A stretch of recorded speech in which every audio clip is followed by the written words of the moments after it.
How does PwC take your company to the leading edge? We bring the sharpest minds in tech to your team, so you can bring the ideas that will transform your business. We are passionate about your industry, so you can walk into any room with every advantage. We're with you every step of the way, so you can know you're headed in the right direction. At PwC, we build for what's next, so you can get there now. Let's get started at pwc.com/us/leading edge. Blog Talk Radio.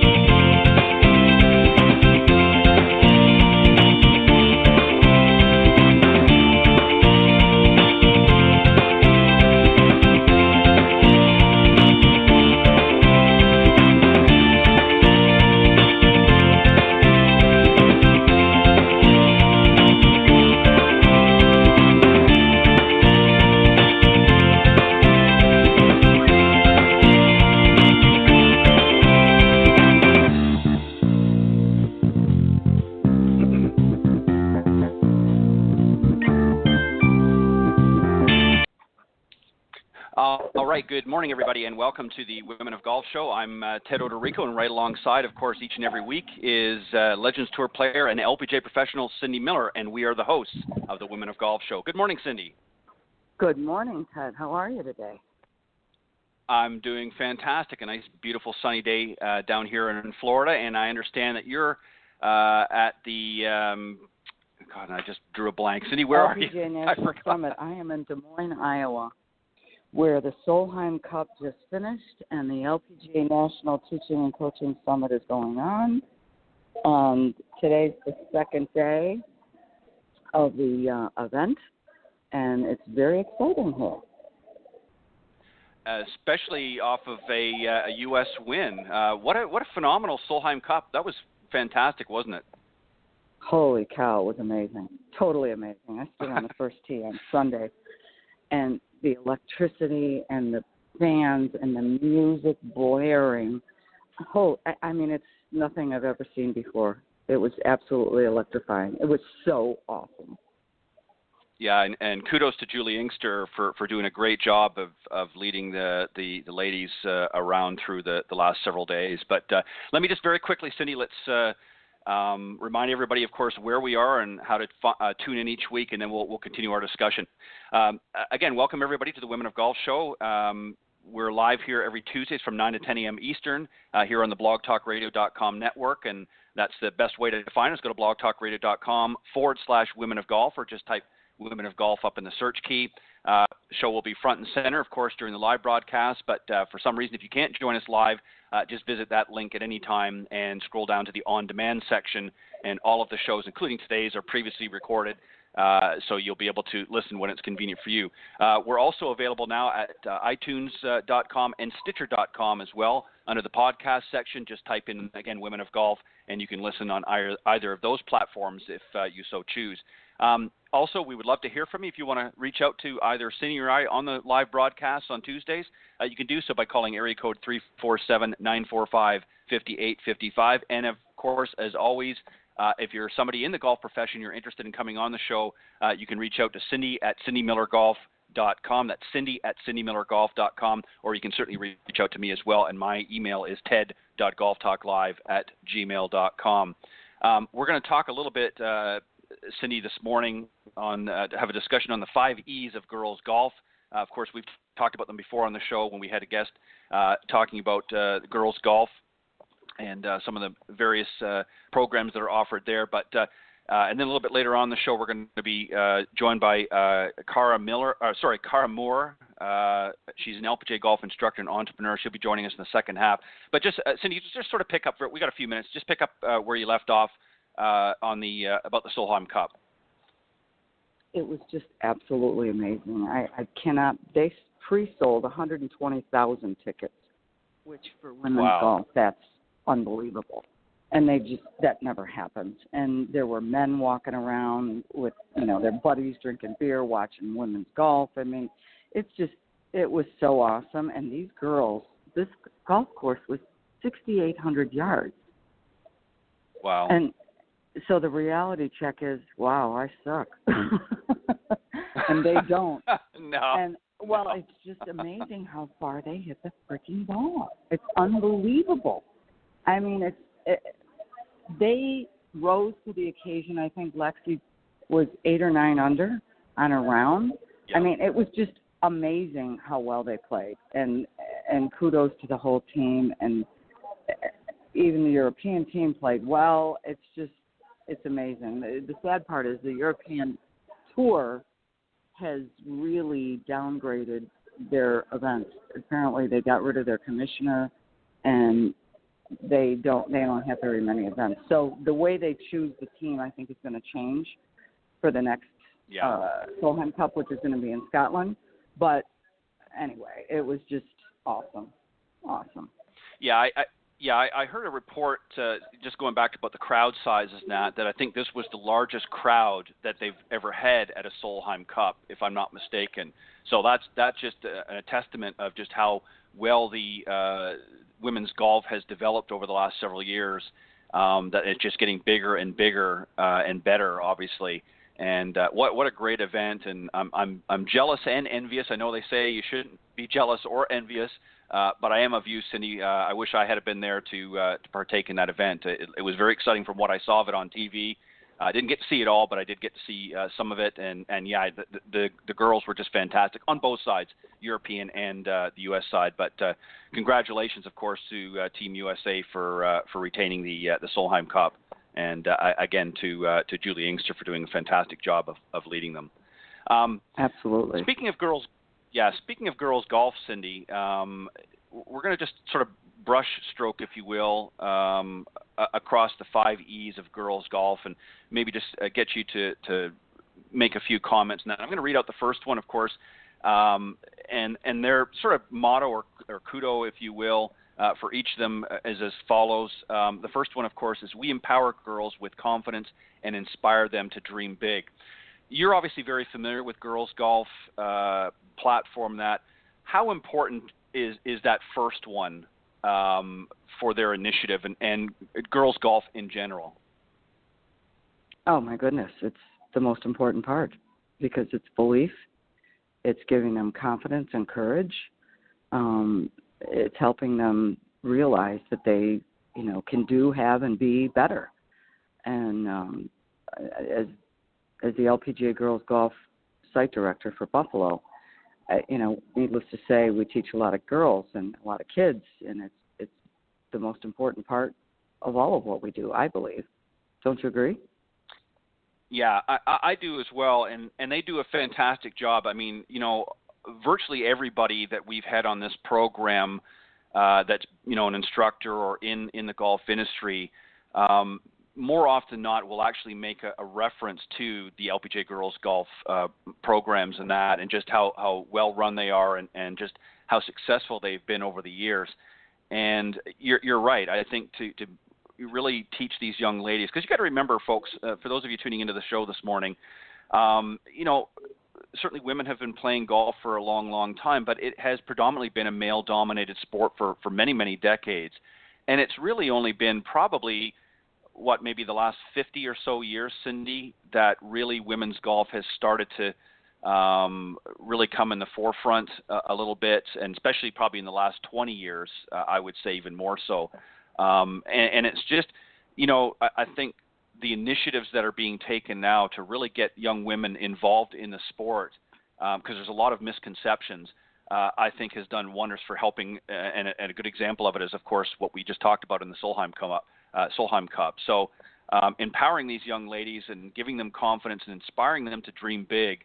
I mean, how many of these young girls that you've seen over the years, Cindy, that are now LPGA professionals that maybe just, really didn't play golf very much when they were young, but somehow got into the game through mentors like yourself and others that now are out there leading the charge as well? I mean, I'm sure you've got some stories that you could share. Well, I really don't have any numbers of who. I know that Brittany Lincecum and Morgan Pressel, but I really don't have a number. But to me, that's not the important part. To me, the important part of this is how many girls use the game of golf as a business tool. How many girls play golf in college, whether it's D1, D2, D3? How many girls know how to play the game of golf, whether they use it for their family, to build relationships, to exercise? How many girls have been exposed to the game? So, when you ask what's the elite level, well, needless to say, the cream rises to the top, and the numbers up there are not as large. There are 50,000 girls in the LPGA Girls Golf Program. Yeah, that's incredible. That's a very powerful number. And you're exactly right. The main thing is you certainly want to empower and develop the skills for these young ladies certainly on the golf course. But as you mentioned, even off the golf course, you want them to carry that on, whether they ever play on a collegiate team or on the LPGA Tour. Certainly is a fantastic dream if that's what they want. But just being a part of the game and being able to use it, as you said, as a business tool is priceless. All right, let's go to the next one. The next E, if you will, of the 5 E's of girls golf is we enrich girls' lives by expanding their minds and their horizons. Again, everything in the program, of course, not just to teach them about the stance and the swing, but through various connections, but obviously wanting to enrich their lives. Just talk a little bit about that. You've worked with a lot of young ladies as well in your programs. Now, just talk a little bit about how much it's enriched their lives.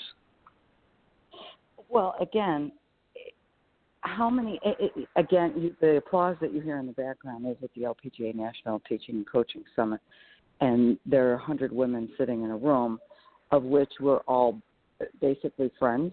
There's 1,700 women LPGA teaching club professional members, and someone handed us a golf club at some point. And so how can your life be enriched by learning and knowing how to play the game of golf? Is it the camaraderie of, meeting other girls? It's kind of like, the Girl Scouts. It's a club thing, and it's relationships, and it's friendships, and it's doing things together, and it's trusting, and it's, honesty, and all those kinds of things. So does that enrich somebody's life? Of course it does. Sure. Yeah, exactly. And I think the most, the other part of it as well, which leads into the next one, and that is we engage girls with positive female role models and mentors. And, as you said, there are so many great women in the LPGA profession, both at your level, Cindy, and somewhere, from the bottom up to your level, that can be a positive role model. And gosh, don't we need more of that in today's society, is for some of these young girls to have somebody to look up to and say, hey, I can do that, whether it's a tour member or whether it's a teacher professional or whether it's a business person that maybe has adopted golf as a tool, as you suggested. How, again, just touch a little bit about how important it is just to get them engaged and have somebody there to sort of guide them along. Well, I think that I don't believe that women are known for reaching out and helping other women. I think men have done it forever. Oh, my God. Hang on a minute. They're introducing the executive committee, and I got to go in there. So hang on. Give me a second. Yeah. All right. Well, Cindy's just got to dash in a moment. They're introducing the executive members at the LPGA National Summit. So we will just hold tight here for just a second. But while Cindy's doing that until she comes back. Give me a second. Yeah, I'm just going to talk a little bit here, Cindy. You just let me know when you're back. Let me just remind everybody, of course, every Tuesday mornings from 9 to 10 a.m. Eastern on the blogtalkradio.com network, you can find Cindy Miller and I here on the Women of Golf show, so make sure you tune in. And don't forget, Thursday evenings from 6 to 8 Central or 7 to 9 Eastern here on the blogtalkradio.com network, you can find me going it alone on my premier show, Golf Talk Live. And every week we have a great round of Coach's Corner to start things off, and then an insightful interview with my guest. All right. Well, Cindy's back now. They've done what they've needed to do. We were just talking very briefly about engaging, and you were starting to talk, and then you had to step away for a second. Yes. So women as a whole, I don't think are that open, and they don't typically don't reach out to other women. Women can be known as, a little catty and, jealous, and so the LPGA Girls Golf Club they want to have positive role models, and they want to help other people, and they want to reach out. And the Good Old Boys Club has been around forever, and women really have not helped each other. And so they're changing the face of that, which I think is totally important and you have to do. Yeah, you're right. I think that, they always talk about competition, men being very competitive. But I think really if you look at it from a more truthful standpoint, I think women are far more competitive in other ways than even men are. And I think, as you pointed out, this sometimes has hurt them a little bit in helping one another. And I think this is sort of new territory in many ways for a lot of young girls, is they're unsure of, they're trying to be competitive in the world as a whole, and they're competitive with one another in other ways, and sometimes that can work against them. And I think what the programs are trying to do here is to show them that there's other options out there for them. And by getting them engaged and showing them examples throughout the LPGA membership of some great ladies who have, risen to the challenge, if you will, it is, can be nothing but a positive thing. The next one, Cindy, of course, is energizing girls with passion for the game of golf. And that's just, obviously the first step is to introduce them to the game, but then get them excited about playing the game. Because, a lot of people, they see it on TV, and if they're not really familiar with the game, they kind of, do the old hand up to the face yawn and say, well, I just don't get it. Why are they chasing this, stupid little white ball around? What's the point? But there's really much a bigger point. So what do you try to do, Cindy, when you're teaching some of the girls to really get them energized and excited about the game? Well, it's funny. We did a camp over at Easter vacation, and one of the little girls didn't really want to go. And so I said to her, well, you like dance? And she said, well, yeah. I said, well, why don't you make up, choreograph our intro and our workout so we can do our warm-up? I said, so I want you to go find a song that you love. If you have a big loudspeaker, I want you to bring the speaker, and it's your job to lead us in our warm-up. So, oh, okay. So you have to kind of go with where they're at, and you can't say, we're going to learn how to hit a 60-yard pitch shot, and they might go, I could care less. So you have to kind of figure out, what they like and what they want to do, and then you have to have some fun with it. And at first, it's kind of like the TPI certification. You're sitting there thinking, right, why are we running and jumping and doing karaoke twists? Does that have anything to do with golf? And the answer is yes. You need to get in shape, and you also need to be energized, and you also need to have a little bit of fun. So that's what we do to energize. Yeah, and the key word is really fun. Golf can be challenging in itself. It's a very difficult game. We're not going to, mix any any in our discussion and try to make it sound like it's the easiest game on earth. It's by far not even close. It's a difficult game, but it can be very rewarding if you're willing to put the time and the effort and the energy into it. But I think you're exactly right, Cindy, and what you did was fantastic. The example that you gave is, you have to make it fun. You have to kind of come to their level. And it's not all just about golf instruction. I mean, I'll be the first to admit, sometimes you get out there and if you just get dialed into instruction, and you're not really sort of looking around and smelling the roses, it can get very boring and very routine and very mundane. So you have to kind of be willing to mix it up. And when you're dealing with these youngsters, sometimes you might only have one shot at it. And if you don't make it very appealing or exciting or energizing, they're going to just drop out like flies. So, you have to be a little bit creative sometimes in your instruction. The last one, of course, you kind of touched on this just with your last comments, and that is exercise. Not only the girls' minds, but their bodies as well, helping them to be able to unlock their full potential. And really, a lot of people don't realize this. They talk about, well, it's just, you're walking, it's not a big deal. playing a round of golf is the equivalent of approximately 5 miles if you were to walk it, or also the equivalent of a 3.5-mile run, which for some of us out there is quite a feat. So the walking part's not so bad, but the 3.5-mile run, let me tell you, that's not an easy thing for somebody unless you're in some sort of training. Cindy, and you've walked many golf courses, and especially French Lick, perhaps. I don't know if you walked that or not. Probably not, because that's a little bit more that was of mountain 22,000 goat. steps. Yeah, so that's more of mountain goat territory. So you know firsthand from playing on the various tours that it's a tough grind when you've got to walk that golf course, right?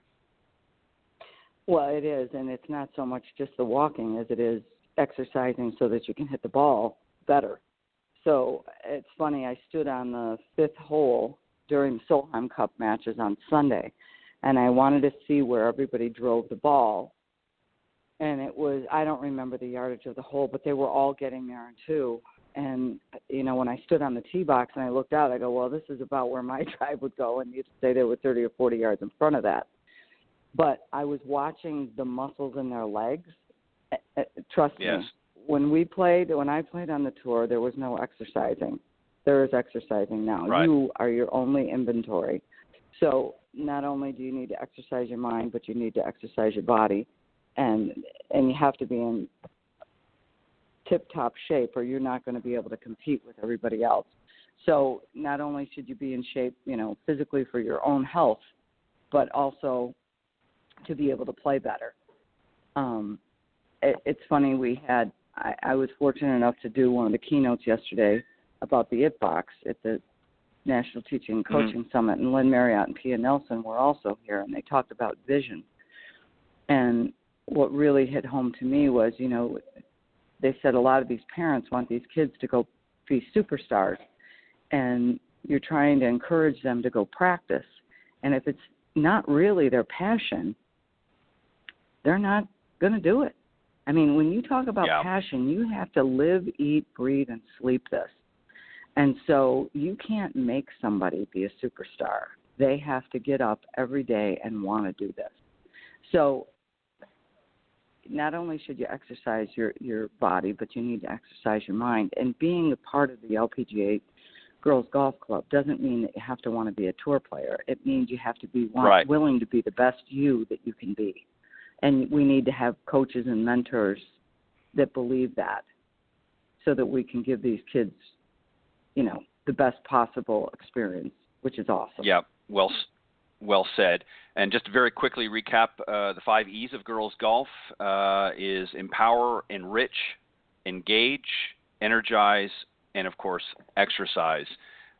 If you want to learn more about the LPGA Girls Golf programs, you can visit their website at www.girlsgolf.org, and you can find all of that and more of what we talked about today on their website, so make sure you do that. Cindy, you're exactly right, just to talk a little bit more about the exercise. If you look at the tour players, both whether it's the men's or the ladies' tours, they are far more muscular. Obviously, the exercise regimens that are out there today, some of them can be very, very intense. The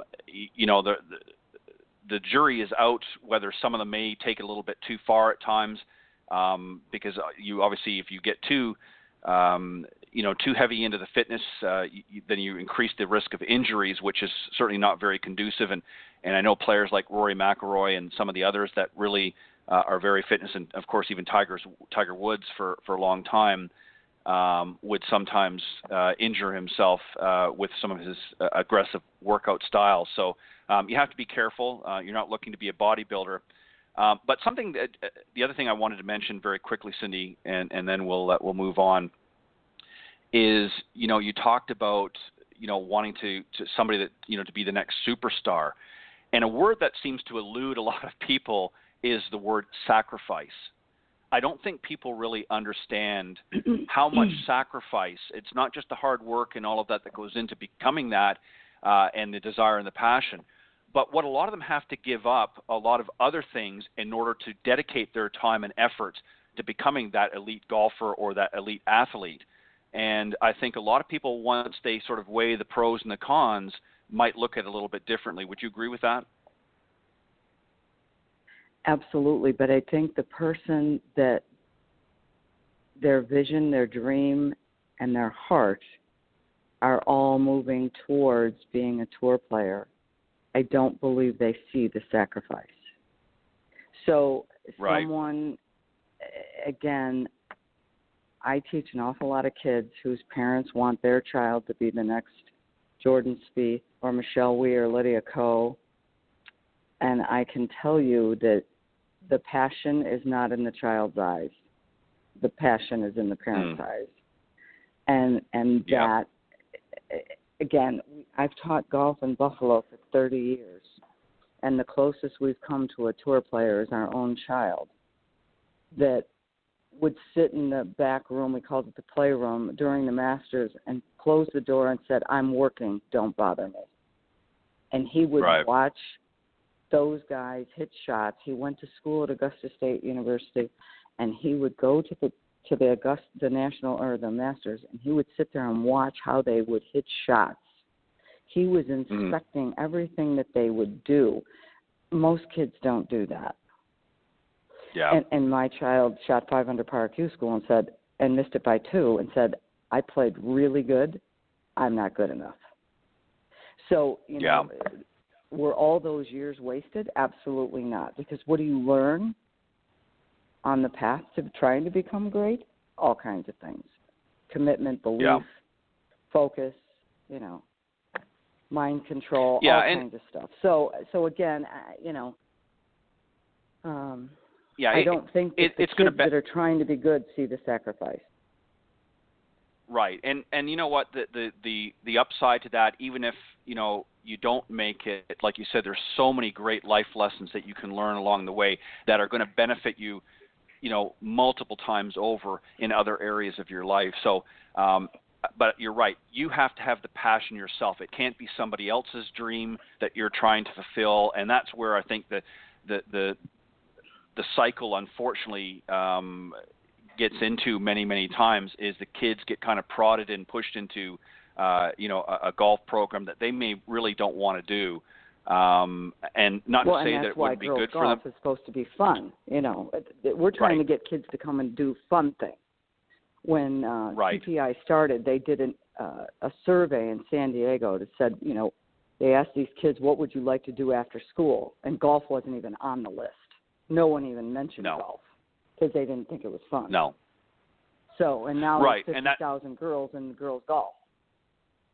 Right. And again, you know? that's just, you know, that's like I said in the beginning, you know, when you see it on television sometimes, it doesn't be, you know, it's not made out, you know, if you're somebody that's in the industry and you understand what golf is about, of course it's fun. But for somebody that's a sort of a newbie that's never played, that's never seen the game, you know, other than what they've seen on TV, sometimes that's not always the best representation if you're trying to attract new people, because it doesn't look like a whole lot of fun to somebody that's not familiar with the game. All right, so we got to move on real quick here because I see Kara is on board here. So let me just read out a little bit about our special guest this morning, and then we'll bring her on and help her have her join the conversation. Kara Moore, of course, is an LPGA golf instructor and entrepreneur. She has been on the golf course since age 7, grew up in Centerville, Virginia, receiving lessons from longtime coach Varden Dyer at the Northern Virginia Golf Academy in Clifton Ponds. She attended Westfield High School in Chantilly, Virginia, while attending Westfield. Kara was a 4-year varsity golfer. She was coached under the Golf Channel's PGA professional Erica Larkin, as well as the LPGA teacher professional and fellow U.S. Kids golf instructor Tara Miller. She founded the Division III women's golf program at Marymount University in Arlington, Virginia, and played on its inaugural 2014-15 team in her senior year. She's volunteered with the First Tee in D.C. For 2 years and returned to Westfield High School as a golf coach after graduating from Marymount University May of 2015 with the BA in psychology. Psychology and a minor in criminal justice. So, Cindy, let's welcome our very special guest this morning. Good morning, Kara. Thanks for joining us on the Women of Golf. You're welcome. How are you all doing today? We're doing great. We're doing fantastic. Thank you, Kara, for joining us this morning. Cindy, let me just, if you don't mind, I just have a quick question I want to ask you, Kara, here. So let me just start off the conversation. In the bio, I read here that you founded the women's golf program at Marymount University. Can you tell us a little bit about your experience there and what prompted you to sort of, push that program, if you will, into that collegiate field? Well, basically, I went to Marymount University in hopes of playing basketball, and I did that for a little bit with a career-ending injury. And so what I wanted to do was still stay in the athletic department, and golf was something that I had played for many, many years. And I was working at Washington Golf and Country Club, which is right next to Marymount University, and I got this bright idea to see if I could create a women's team, because there was just a men's team, and Marymount was adding 2 more women's sports that following year. They were thinking of triathlon and softball. So I kind of just, it was one of those spur-of-the-moment things, because I'm one of those people who is willing to jump into something that I'm really passionate about. So I literally went to the athletic director and asked if I could make a women's golf team. She kind of laughed at me just because the school was so small. And so she said, well, if you can get me the players, the coach, teams to play, because our conference did not have any women's golf teams. So basically I spent my entire junior year summer on the phone talking to different coaches from different schools in Virginia, and basically word of mouth got around, and we ended up with 11 girls at tryouts. The rest is kind of history. We had the support from Washington Golf and Country Club, so a lot of the members and PGA professionals were really on board about it, and Coach Rob Ferguson from Washington Golf volunteered to be the coach. We went up and down Route 81, 2014, 2015 season, and it was the best time of my life. It was difficult, but it was the best time of my life. I would do it again. Wow. That's awesome. That's incredible. Yeah. One of the reasons why I wanted to mention that is, just to take on that task, and as you said, you spent your summer basically on the phone trying to get that to happen, and obviously you were successful at doing that. So obviously you must have a certain amount of pride in that accomplishment, and obviously you had the pleasure of obviously being involved in the inaugural year as well. So that was sort of bittersweet, if you will, to be able to do that. Cindy, go ahead and continue on. So is the team still playing? Yes, I am extremely proud of the players. I think the players I played with my senior season are now going into their senior season themselves, because they were freshmen, most of them, and they actually just joined the Central Centennial Conference just because our Capital Athletic Conference did not have any teams, whereas now University of Mary Washington has a women's team. Christopher Newport University has a women's team. And so I was really, really excited to see not only the growth of the game in the Capital Athletic Conference, but they're also reaching out to other schools up and down the East Coast. I mean, the team has done a great job. We've had a player come over from Italy to play, and that was really interesting with the recruiting process. I was there to witness it, but the team has brought home trophies, and I was able to go to the school and see them in the trophy case. So it's almost surreal for me, just because I really wanted to have a college team experience in golf socially, but our main goal was to beat our scores that we set to set records for years to come, and those girls have completely blown them away. But our season was definitely a lot of fun, and just self-improvement was the main thing, setting goals, and I'm just so, it's something I think about every single day, and I'm so proud of what the team has accomplished, and I'm very thankful to Marymount for allowing me to raise my voice and suggest a women's golf team and fully support it. The president, Dr. Matthew Shank at Marymount, loves golf, and so we had so much fun, but they're actually winning now, and they might have a chance at NCAAs this year, which is, I'm ecstatic. I don't even know what to say about how well they've gotten. Wow. You know, that right there, Cindy, just sort of epitomizes what we were just talking about. I don't know if you caught some of the earlier conversation or not, Cara, that we were talking about the LPGA's girls golf programs and just about empowering and enriching the lives of young girls coming up. And your story, certainly even just at this point, and there's much more to come, really epitomizes what we were talking about a little bit earlier in the broadcast about just even introducing some of these young ladies to the game can open up so many doors. And that's really what I guess I wanted to lead in with my next question, and that was, you know, golf can open up so many doors. Has it opened any doors for you at this point, and what are they, obviously, besides what you just explained? Well, I have a story that's kind of destiny in the making. I graduated from Marymount in 2015 and wanted to take some time off of school. I had never even thought about teaching golf.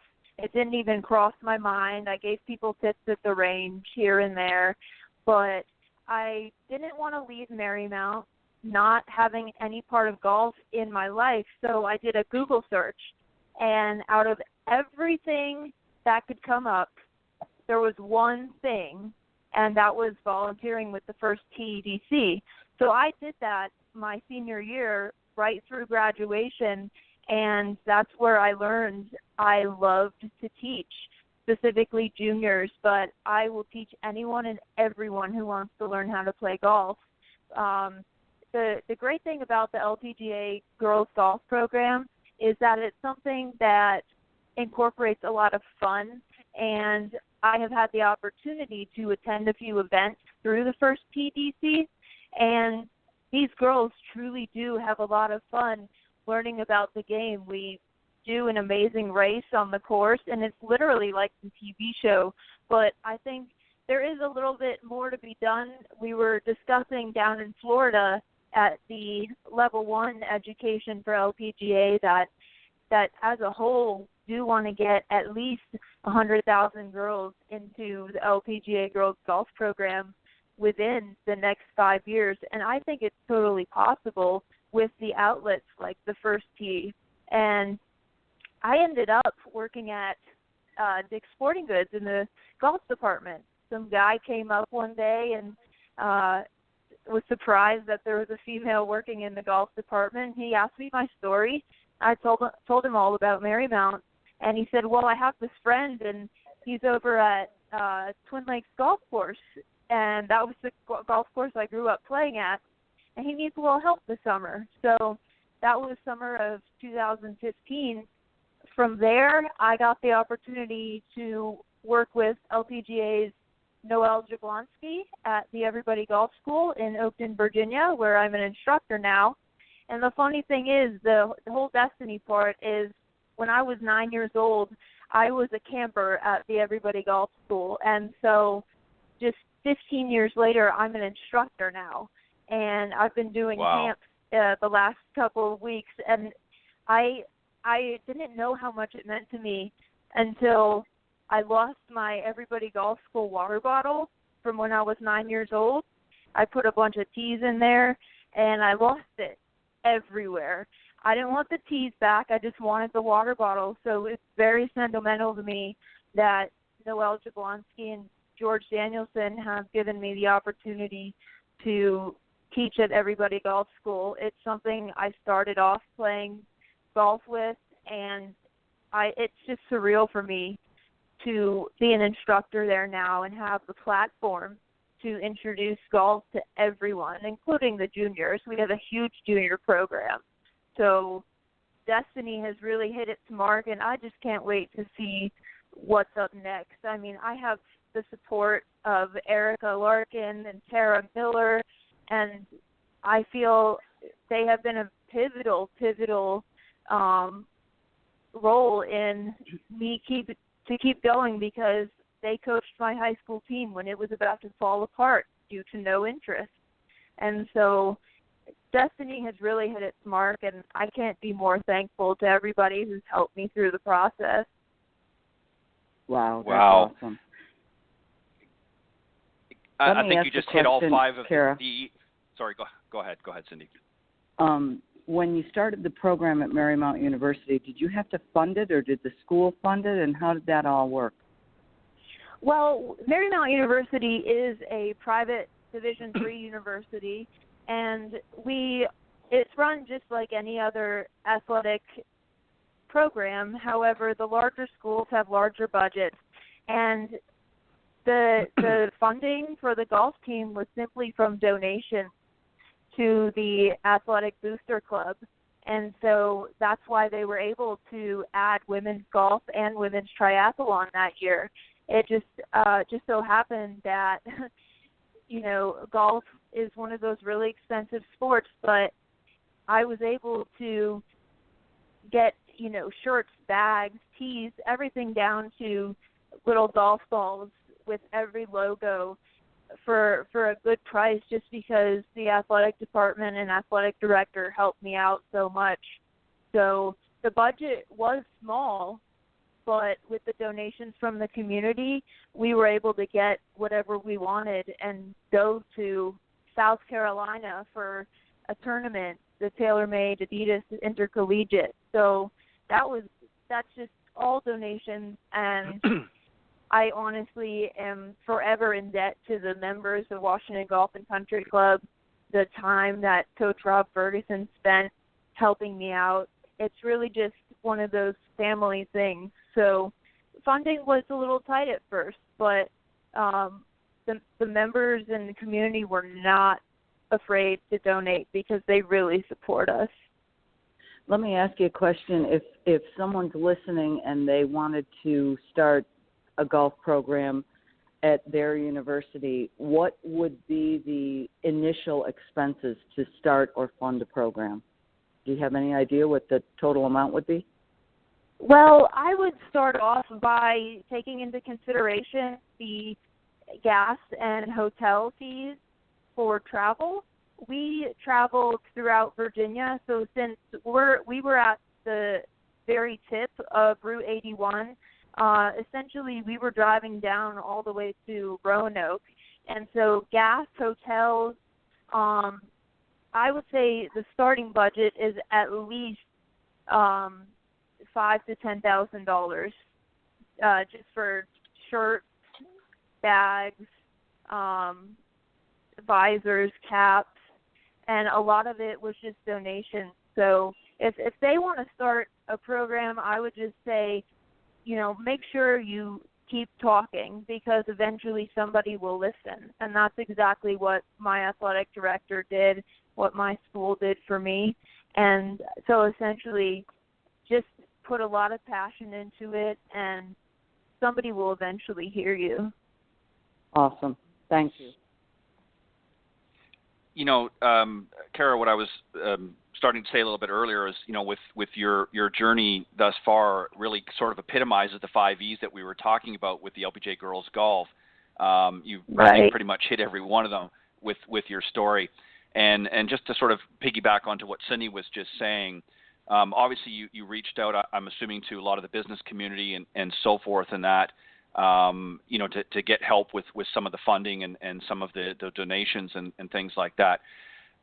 But just sort of playing on that LPGA Girls Golf program theme, for the young girls that might be, or parents even that might be listening, certainly we don't want to push anybody, but what would you say to the parents as a way of maybe getting them introduced to the game? What advice would you give them, I guess, is what I'm asking, and how to let them sort of grow and foster themselves? What advice would you give parents to introduce them to the game? Well, I have a lot of young students all the way down to 4 years old. And a lot of golf clubs offer classes, specifically Snag, which is the golf equipment company with the extra large golf clubs using tennis balls. Mm-hmm. And to the parents, yes, I would just say, take a look at what the golf courses around you are offering. It's not going to cost a lot of money like you think. I think every golf course has golf clubs for anybody who needs them. And the great thing about the First Tee is that they will donate them if the child needs a set. And so the golf community itself, specifically in my demographic, the D.C., Maryland, Virginia area, is extremely giving. So there's no shortage of opportunity. So I would just tell the parents to suggest it to the kids, suggest the game of golf. Maybe their father, their mother have played before, but if it's something that the child is going to want to do, they're gonna let their parents know that they had fun at class. And so I think that definitely ties into the instructors. We have to make sure that we're not just stating the rules. We have creative and play fun games and make golf a really fun game. So just to the parents, the child will definitely let you know if they're loving the sport, and it's not going to cost big bucks just to get a golf class in. Yeah, that well said, and you're exactly right. And Cindy, you and I talked about that a little bit earlier on. Is really the key thing is making it fun and making it appealing for some of these youngsters to to be able to come out and enjoy the game and not make it so regimented and high pressured that they're not going to want to take it. Cindy, have you got another question that you'd like to ask Kara? What are you doing right now? Where are you right working? Now, what are you doing? Right this second, or in this No, part you're of the working season? at Everybody Golf School as your main position to run the camps. I know Noelle, and I know she's awesome, and I know all about the Everybody Golf School. But is that your main job right now, or responsibility? Yeah, right now we're actually about to start our next round of golf classes.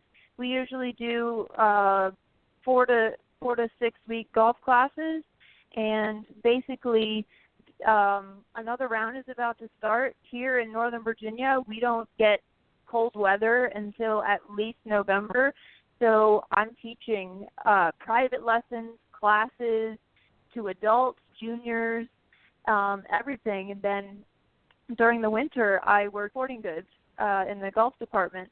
So right now I'm just continuing to teach, and I just started back up at Dick's Sporting Goods, and I've met plenty of people who I've seen at Oakmar now at the Everybody Golf School that I met at Dick's Sporting Goods. So just teaching private lessons, doing classes, really, really enjoying myself. I never imagined that I would be doing this for a living. If I could do it for free, funny? I would. I just awesome. love interacting with people, and if you had told me when I graduated from Marymount this is what I would be doing, I would have told you absolutely not. I'm going to be a psychologist. But it has definitely helped the sports psychology class I took in college. Yeah, it's definitely dealing with people, but also understanding people and their different approach toward the game of golf, because it is so mental. And so I've definitely really learned a lot from myself and other people. So teaching is what I love to do, and hopefully I'm at Everybody Golf School for the next 60 years. That's great. Kara, do you have a favorite moment during a golf lesson? Is there a moment in a golf lesson when everything sort of clicks and you just say to yourself, wow, this is what it's all about? I think my favorite moment is when the student finds their own swing, and you can insert a bunch of fundamentals that great Ben Hogan put into the game for us. But my favorite part is when the student actually starts hitting the ball consistently straight, and they get that nice sound of the sweet spot of the club, and then their reaction is pure joy. The game that they never thought they could play, they can now play well enough to go on the golf course. And that's my favorite moment, when they find their own swing. And then they can tell other people about how they swing the golf club, see if it works for them. So definitely that light bulb of, oh, okay, so if I do this with every club, essentially all I need to do is adjust my feet and do the same swing, and it'll work out for me. That's just one of those things that I think more exciting for me than the student. But I let them know that. I'm over there jumping up and down and saying, you found your swing, you found your swing. And they're kind of looking at me sort of as if, okay, I found my swing. And then I explain to them that it takes people years and years to get one swing that'll work for them. I created a bunch of bad habits when I was 12 years old. And so I think that's the best part. When they find their swing and you can hand them any golf club, they'll get the ball out there. Yeah, awesome. That's so true. Yeah, that's a great thing. Well, Cindy, unless you have something else you want to ask, I think we're close to wrapping up here. But Kara, we want to thank you for joining Cindy and I this morning on the Women of Golf. It's been certainly a very interesting story for you to share. I really appreciate it. The LPGA has done so much for me as far as growing as an instructor and golf. And I can't even believe that I have this opportunity in life, so I'm going to take it and run with it, pay it forward. Exactly what I'm going to do. Well, that's fantastic. Well, you keep rising to the challenge, Kara. I mean, I just think it's fantastic, your story, what you've done, and we would love to have you come back again in the future and maybe share some more with us when you have a chance. But on that note, thank you very much, Kara Moore, for joining us this morning on the Women of Golf. All right, thank you so much. And go Saints. All right. They're starting their season this week or last week, so go Saints. Do well and make an NCAA championship. Comes back to Arlington, Virginia. Perfect. Have a great week. All right. Thank you so much. Bye-bye. Thanks, All Kara. right. Bye-bye. All right. That was a very special guest, LPGA golf instructor and entrepreneur, Kara Moore, joins us this morning. Cindy, I just saved a couple of moments for you so that you can let the folks know about your Learn to Hit It kit. Go ahead. I created the Learn to Hit It kit for people who need to learn to play golf and really don't have the time to find lessons or hire a babysitter. And so the Learn to Hit It kit includes a 10-module online course. It includes a portable golf mat with foam golf balls and my Golf 101 book. And you can purchase it online at learntohitit.com. For $99, you get a mat, balls, a book, a coupon for 10% off any Callaway club, and a 10-module online course. So you can watch your iPad and learn how to play in your backyard. Yep. So no excuses anymore, folks, for not learning this great game. And then when you feel confident and comfortable enough that you want to expand a little bit further, then you can go and see Cindy Miller when it's convenient for you and get some lessons right from the pro herself. Cindy, thank you as always, and good luck at this today at the National Summit. I know you'll always do them proud, and thank you for doing all of the hard work that you do to help make this game exciting. On that note, we want to thank everybody for tuning in faithfully each and every week to the Women of Golf, and we'll be back next Tuesday with some more interesting discussion and another exciting guest, and we hope that you'll join us here on the blogtalkradio.com network. So on behalf of Cindy Miller and I'm Ted Odorico. Thank you for joining us this morning. God bless everybody, and we will see you next week here on the Women of Golf. Thanks, Cindy. Thanks, Ted. Bye-bye.